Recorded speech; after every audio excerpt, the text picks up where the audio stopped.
Assalamualaikum warahmatullahi wabarakatuh. Alhamdulillah wassalatu wassalamu ala Rasulillah sayyidina maulana Muhammadin wa ala alihi washabihi. Amma ba'du, sedanten ingkang kula hormati semuanya.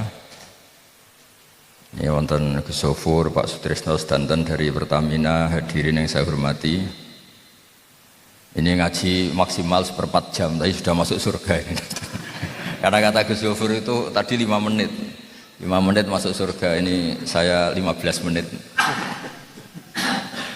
Ada cerita-cerita, teruskan cerita Gus Sofur Abu Bakar. Abu Bakar itu wiridannya tidak banyak. Ya kayak jenengan tidak banyak wiridannya. Tapi beliau punya ketenangan hati yang luar biasa. Abu Bakar itu bisa memanage sesuatu yang biasa menjadi luar apa? Biasa. Misalnya lisan. Kalau dalam bahasa Jawa lisan. Lisan yang kita punya ini luar biasa. Anak-anak kita bisa bersyahadat karena lisan kita mengajarkan mereka syahadat. Orang ngerti Jakarta, ngerti mana-mana karena ada yang memberi petunjuk Jakarta itu ke arah barat, sehingga ngerti Jakarta itu di barat. Orang ngerti kalau Pak Prabowo presiden karena ada yang mengumumkan kalau Pak Prabowo apa? Presiden. Jadi berkahnya lisan itu orang tahu kalau konstitusi kita ini misalnya begini aturannya gini. Sehingga suatu saat ada orang yang mimpi ketemu Abu Bakar, ini era tabi'in. Engkau masuk surga karena apa? Terus beliau menunjuk lisannya, hadza auradani al-mawarid. Lisan ini yang tak pakai melafadzkan la ilaha illallah Muhammadur Rasulullah, tak pakai melafadzkan dzikir. Sehingga status lisan saya ya statusnya itu. Jadi nanti anda kalau di akhirat diumumkan, wahai lisan yang penuh dengan dzikir. Nanti kalau kebalikannya ya dipikir sendiri. Jadi ya kebalikannya dipikir apa? Sendiri. Terus kedua, ini ada kebaikan yang luar biasa seperti yang disampaikan Gus Sofur duhur sama asar tadi. Ini pegang, wah pokoknya masuk surga kalau pegang ini dijamin itu. Yang jamin tidak saya, ini tag resmi hadis. Hadil umat ini itu menjadi luar biasa karena ini saya ijazahkan sekaligus. Jadi kalau senjana habis sholat duhur kan terus ngopi-ngopi cangkruk ngentekno jajan panitia ini pokoknya yang kegiatan gitu. Tapi anggap ini selingan. Kalau ditanya malaikat ngapain duduk-duduk nunggu sholat asar. Habis sholat asar ngopi-ngopi lagi. Ngapain masih hidup nunggu maghrib. Nanti maghrib tanya ngapain nunggu isya. Sehingga kata Nabi, hadil ummah ini baina hasanaten. Ini tak ringkes. Antara dua kebaikan, hasanatin qad qadhaha wa hasanatin intadzuruha. Jadi satu kebaikan yang sudah ditunaikan sambil menunggu kebaikan yang akan datang. Jangan sampai kita ini sudah miskin kalau ditanya Allah ngapain hidup di dunia, nunggu kaya, kalau enggak kaya saya tidak mati, itu bahaya itu. Nunggu jadi direktur Pertamina, kalau enggak saya tidak mati, itu bahaya itu. Jadi supaya kelihatan Islami, ngapain hidup? Ini nunggu asar. Setelah asar ngapain hidup? Nunggu maghrib. Ngapain hidup? Nunggu isya. Sehingga ditulis sama Allah, ini orang orientasinya hanya sholat. Selingannya enggak dihitung tadi, yang makan-makan apa enggak dihitung, yang dihitung itu. Nah, itu bena hasanatin qad qadhaha bena hasanatin intadzuruha.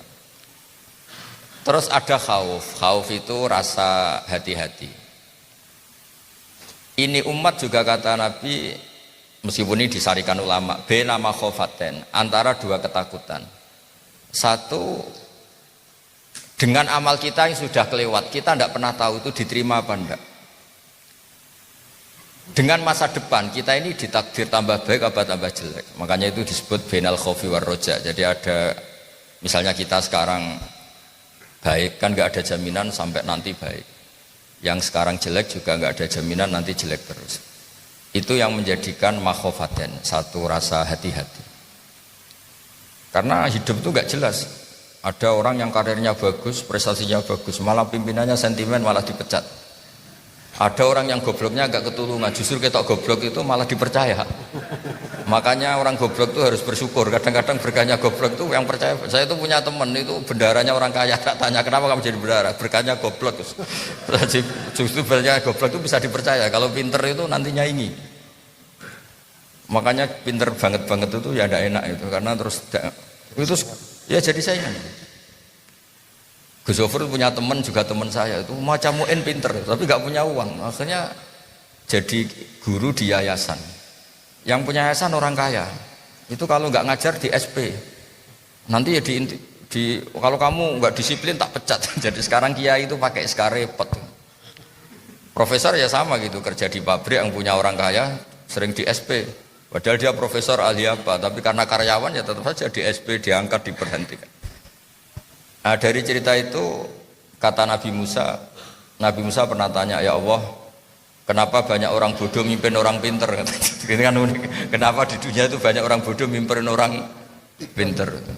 Kata Allah, Musa supaya tahu dunia ini milik saya. Jadi kadang Allah itu ya orang sarjana politik, nekuni politik sampai habis buku, habis berapa, nggak jadi presiden. Yang presiden itu insinyur. Misalnya orang nekuni kiai, ngaji, nggak jadi kiai. Jadi muksub apa di yayasan. Yang ketuanya itu orang kaya raya tuh tua-tua ingin jadi kiai, bikin pondok. Terus nunjuk kiai itu. Pak Yai, mau saya kasih pekerjaan. Terus dia jadi kiai ditunjuk oleh orang kaya. Jadi memang fenomena di zaman akhir ini agak-agak gimana gitu, agak-agak butuh nyali lah untuk nerima takdir seperti ini butuh nyali gitu. Tapi kembali ke dawuh Gus Yofur, justru itu yang menjadi Abu Bakar hebat. Semua yang menjadi sunnatullah itu diterima secara legowo. Makanya di kitab Ihya disebut walakin bisain waqara fi sodri. Abu Bakar itu tidak mengungguli kamu karena sholatnya banyak, karena ibadahnya banyak, tapi dengan ketetapan hati yang luar biasa. Ketetapan hati ini penting karena orang itu diuji. Makanya saya senang Mbah Mun itu paling suka cerita Abu Bakar. Gus Yofur tadi niru. Ketetapan hati itu penting. Pertama Abu Bakar diangkat jadi Khalifatul Rasulullah SAW itu ngeri betul. Andaikan Nabi itu digenti Nabi Musa atau Nabi Ibrahim tetap masalah karena Nabi ini Nabi ketua, digenti siapapun ya masalah, suksesinya masalah. Seperti penggantinya Mbah Hashim itu kan tidak ada orang yang sehebat Mbah Hashim, itu kan susah nyari orang sehebat Mbah Hashim. Apalagi ini hanya diganti seorang yang tidak Nabi yaitu Abu Bakar As-Siddiq. Andai kan diganti Nabi Musa juga masalah Nabi ini karena ini mengganti Nabi ketua. Itu Abu Bakar pidato sopan sekali. Saya ini qad wulitu, bukan walla itu tapi ini qad wulitu. Saya ini diberi otoritas mimpin kalian. Walastu bi khairikum, saya bukan yang terbaik. Jika saya baik maka dukung, jika saya salah maka luruskan. Itu orang Arab langsung ngaco, fawwah la uqiman naka bisayf. Nanti saya luruskan kamu dengan pedang ini. Ini yang hebatnya Abu Bakar. Ketika itu ada muhibbinya Abu Bakar yang tersinggung, orang yang sangat loyalis Abu Bakar tersinggung. Gimana? Orang itu saya bunuh. Orang kok gak sopan gitu. Orang Arab itu kalau suka tidak suka kan ukurannya itu ya gitu. Kalau orang Jawa itu alhamdulillah baik. Kalau gak suka mau ngerasani tok. Kayak anda ini depan pimpinan gangge, di belakang ngerasani sopan tok gak naikkan gaji. Pimpinan tuh memang kacau rata-rata itu. Kalau sopan itu biasanya gak suka naikkan apa? Gaji. Yang gak sopan tuh suka naikkan gaji, tapi habis itu kalau ada masalah ikut nanggung. Sama-sama ruwet. Kecuali yang baik. Kecuali yang baik.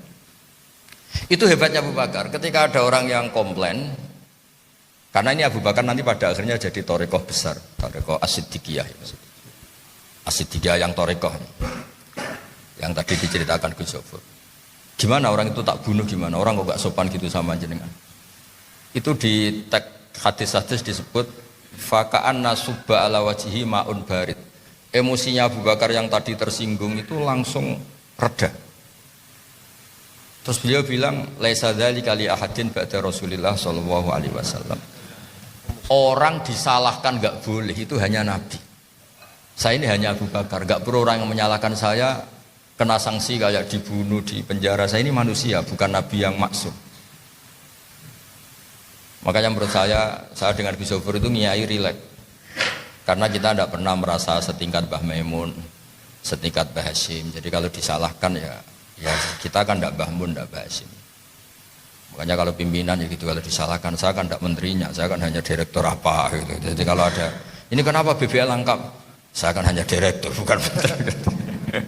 Nanti kalau kamu menteri ya tinggal bilang, oh ya saya kan cuma menteri, yang di lapangan kan tidak saya gitu. Tapi apapun itu penting belajar dari hatinya Abu Bakar As-Siddiq. Jadi beliau itu mengganti Rasulullah, tapi ketika ada orang yang nggak suka atau salah paham, itu nggak boleh orang itu dihukumi misalnya murtad, nggak iman, harus dibunuh tuh nggak. Kata beliau, laisa dzalika li ahadin ba'da Rasulillah. Nggak boleh orang diloyali sedemikian rupa kayak ini penting. Kedua Sayyidina Umar juga sama. Gajian yang diterima orang-orang Pertamina itu juga niru Umar. Umar itu pertama orang yang menggaji pasukan Islam. Dulu nggak ada gaji. Kalau Nabi ngumumkan misalnya perang ya perang aja. Ngumumkan apa karena sering diserang kelompoknya Abu Jahal. Kata Umar ditegur. Zaman Nabi itu tidak ada gajian. Kalau orang baik-baik saja tidak usah gajian. Kata Umar lucu jawabnya. Dulu yang mimpin Rasulullah nggak digaji berangkat, yang mimpin saya nggak digaji nggak berangkat. Jadi dulu itu makanya ini saya sering diskusi sama Gus Sofur. Orang yang sidik-sidik sunnah Rasul itu mestinya juga harus mikir. Justru ada hal-hal yang kita ini nggak boleh niru Nabi. Kamu mimpin meniru Nabi, nggak ada upah, semuanya ikhlas.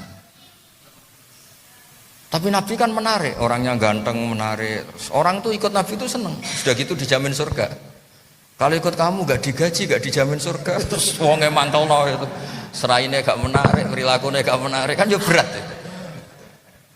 Jadi menurut saya itu sahabat itu sering ada hal-hal tertentu malah kok gak ikut Nabi ya beda gitu.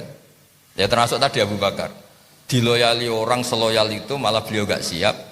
Kalau orang loyal sama Nabi dan yang benci Nabi dihukumi murtad, dihukumi kafir. Karena ini kekasih Allah sehingga yang benci benar-benar salah. Tapi kalau benci kamu kan kadang yang benar yang benci, justru yang seneng ini yang salah.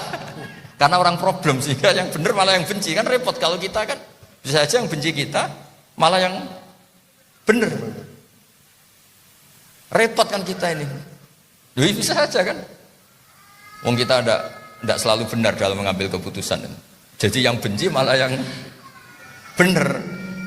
Yang dukung malah yang kebodohan, ketipu, kan repot. Nah, itu sahabat tahu betul. Laisa dzalika li ahadin ba'da Rasulillah sallallahu alaihi wasallam. Umar ya sama. Bikin Diwanul Murtazikoh. Karyawan itu harus digaji. Ditanya, zaman Nabi itu udah ada apa? Gaji. Terus kata Umar, ya beda. Nabi itu meskipun tidak ada gaji, tetap orang itu seneng karena Nabi itu punya daya tarik yang luar biasa. Terus begitu era Sayyidina Utsman ya sama, era Sayyidina Ali ya sama. Sehingga ikut Nabi itu ya nyun sewu dikira-kira. Dikira-kira itu kata Imam Ghazali itu an-nubuwah itu ibaratun anil khosois yang begini-begini. Nabi itu ada unsur khusus. Jadi ada perilaku umum yang boleh ditiru siapa saja, tapi ada unsur apa? Khusus. Unsur khusus ini yang diketahui sahabat sehingga misalnya wiridan. Nabi itu kalau wiridan jangan tiru. Karena kalau Anda niru itu orang nggak nganggep itu heroik. Dianggap pilentek kira-kira gitu. Nabi itu kalau nyebut Allah itu mimbar itu sampai goyang. Ihtazal mimbar. Sampai sahabat yang di depan-depan termasuk Abdullah bin Umar itu asakitun huwa bi Rasulillah. Jangan-jangan mimbar ini mau roboh karena saking asiknya Nabi muji Allah. Tapi kalau kita niru gitu wiridan sampai kursi goyang, panggung goyang itu orang juga enggak menafsirkan itu hebat itu. Itu kenapa itu? Jadi sunnah Rasul itu ya dipikir lah, ada hal-hal yang kita tidak mungkin niru Nabi.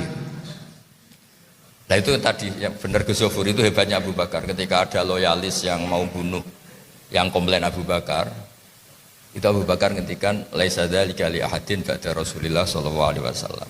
Diloyali sampai sedemikian tuh enggak ada yang pantas kecuali Rasulullah sallallahu alaihi wasallam.